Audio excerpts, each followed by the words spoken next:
Alors donc Thomas, vous avez commencé le bio il y a 10 ans. Hein. Je voudrais qu'aujourd'hui vous fassiez un peu un état des lieux. Si vous étiez 10 ans en arrière, est-ce que vous recommenceriez à faire du bio? Est-ce que ça vous a apporté, à la fois sur le plan économique, sur le plan humain, tout ce que vous désiriez? Alors, un bilan en 10 ans, alors déjà, est-ce que je referai marche arrière? Non, ça c'est clair que non. Je préfère arrêter mon métier que de faire marche arrière. Parce qu'il y a de tels... aujourd'hui, dans mon système, dans les défis que je me suis lancé, dans mes convictions, ça répond tout à fait à ce que je veux.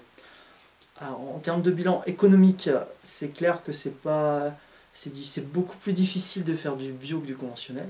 En termes de challenge économique, il y a on va dire, on peut gagner plus, mais on peut perdre aussi plus. Donc après, c'est de tenir la barre droite, c'est pas évident, parce que le métier d'agriculteur, c'est surtout de s'adapter d'année en année à la climatologie, ajuster le tir tous les ans.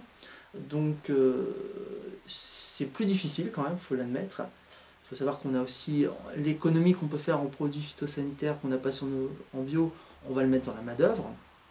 Donc en termes de potentiel économique, je pense qu'on est très proche de ce que peut sortir une exploitation conventionnelle, avec par contre des challenges beaucoup plus importants, et ce qui rend le métier, je trouve, d'autant plus passionnant, que ce soit au niveau agronomique, machinisme, et même au niveau...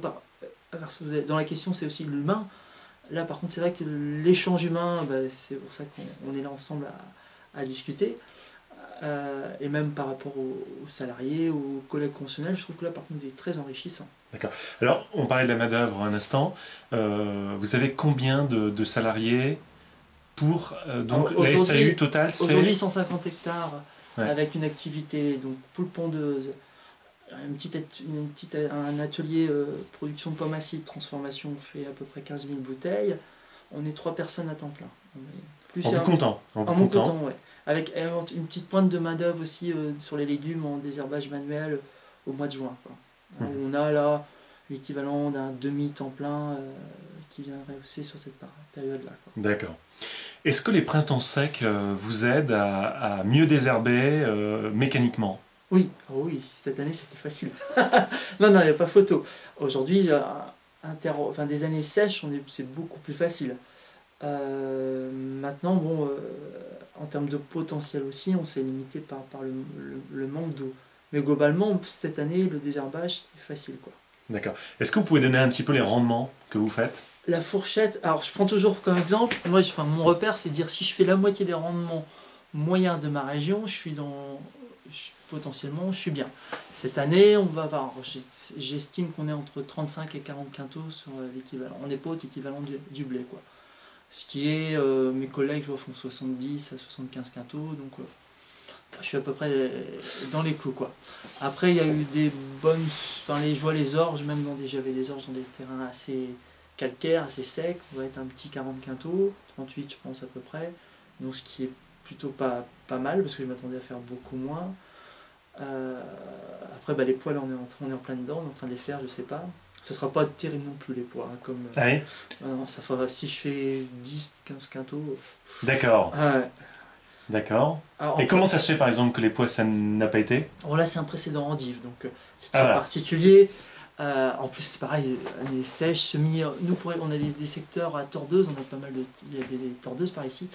Pour contourner le problème des tordeuses, on sème plus tard. Donc qui dit plus tard, dit qu'on subit plus la sécheresse. Oui, c'était pas l'année à semer. Ça a levé, à un moment je me suis dit on va jamais rien récolter, il a plu quand même. Et là on est en train de défaucher, donc je peux pas encore faire le bilan, c'est trop tôt. D'accord. Alors par exemple en blé cette année on a eu pas mal de pucerons. Oui. Vous également? Oui, mais je ne les regarde pas moi. Ah. On arrivait en bio.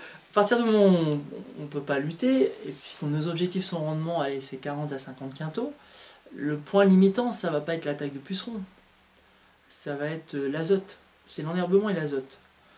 Et en plus, deuxième phénomène qu'on observe, à partir du moment où vous avez moins d'azote, votre céréale apparemment, elle attire moins par, je pense, le goût de la sève, tout ça, tout ce qui est les pucerons, tout ça. Moi, je regarde jamais si j'ai des pucerons. Alors comment vous gérez l'azote, par exemple, sur l'épeautre?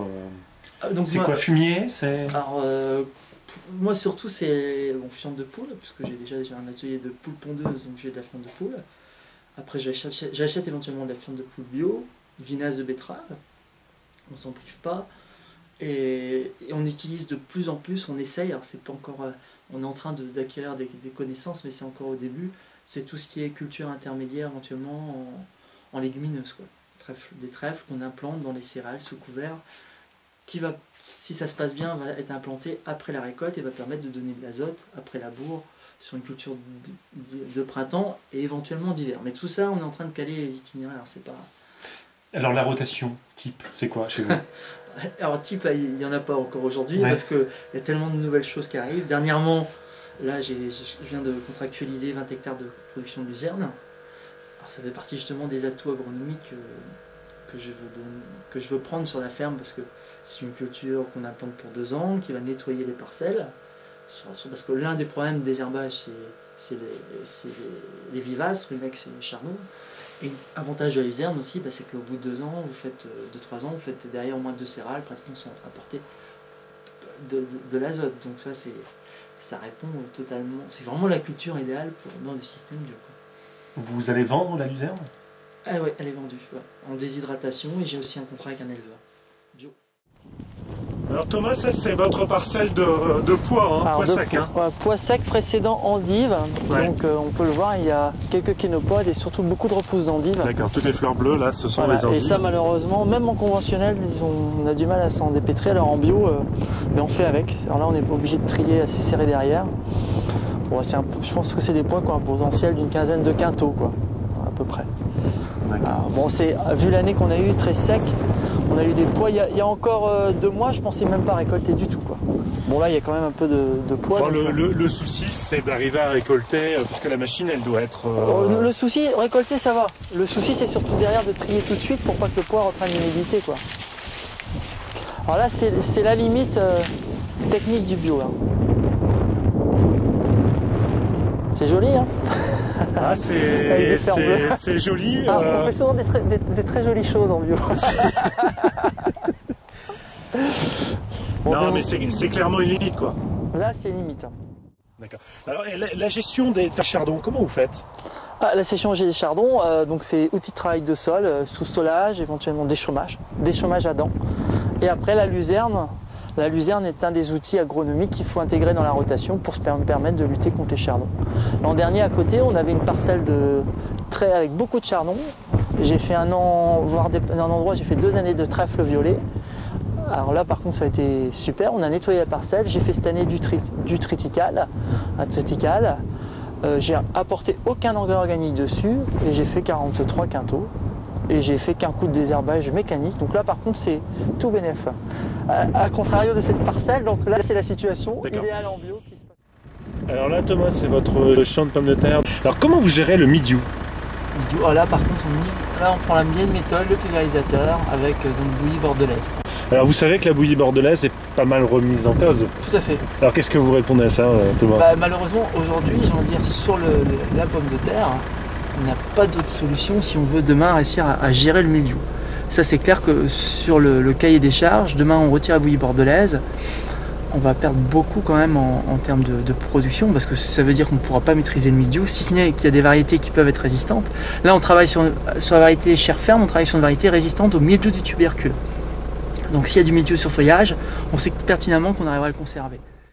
Moi, je suis utilisateur de produits phyto et je dois pas faire mon certif phyto. Je vais le faire l'hiver prochain. Ça c'est vraiment... ça c'est dur en bio, mais c'est la réglementation. Par contre, donc je loue le pulvérisateur d'un collègue conventionnel, quoi, parce que j'ai que ça à traiter tous les ans, quoi. Mais alors, comment vous faites? Alors, vous le nettoyez? Oui, il y a cuve de rinçage, tout. Lui, je l'appelle, je sais quel produit il a fait avant. S'il faut, je fais un rinçage derrière lui. On prend toutes les précautions. Oui, mais il y a toujours quand même des résidus, que ce soit des sulfos pour désherber les blés. Est-ce que vous faites des antisulfos? Est-ce que vous faites...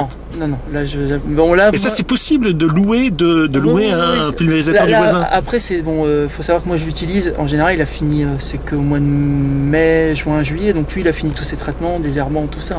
Au pire, il a fait ses derniers fongicides blé. Il fait pas de betterave, donc non, de ce côté-là, ça se passe bien justement. C'est possible, d'accord. C'est possible. Après, il y a des précautions à prendre. D'accord. Alors, au niveau des herbages, comment vous avez fait? C'est relativement propre, hein? On travaille, là il y a eu 3 butages. Il y a eu 3 butages. Ouais, en pommes de terre c'est assez facile, le désherbage. En plus il a fait sec. Donc ici c'est ton champ de betterave, hein, c'est ça, hein? Voilà, Betterave rouge betterave rouge. que tu as semé quand? Ça a été semé le 25 mai. Et il y a eu un orage de 35 mm qui a tout plaqué. Et qui a fait je me suis posé longtemps la question de retourner le champ et au final, bon, c'est pas mal. Voilà. Qu'est-ce que c'est comme type de terre ici? Ouais, c'est du limon franc, du bon limon. Terre profonde. Terre profonde. Arrosé? Ici c'est arrosé? Ah, il y a eu de l'eau cette année, ça n'a pas du tout souffert de la sécheresse ici. D'accord. Alors, bon, un peu de kénopode, des chardons, c'est ça? Ouais, là on est sur un rond de chardon. J'ai pas mal de chardon ici. Hein, et là, c'est impeccable, c'est en train de grossir comme il faut. Voilà, puisqu'on faut savoir qu'on est limité par le calibre. Hein. On fait du calibre du 55-95 ici. Alors au niveau, comment tu luttes contre l'enherbement ici? Qu'est-ce que tu as fait comme intervention? Alors ici il y a eu en intervention, on a fait déjà des faux semis.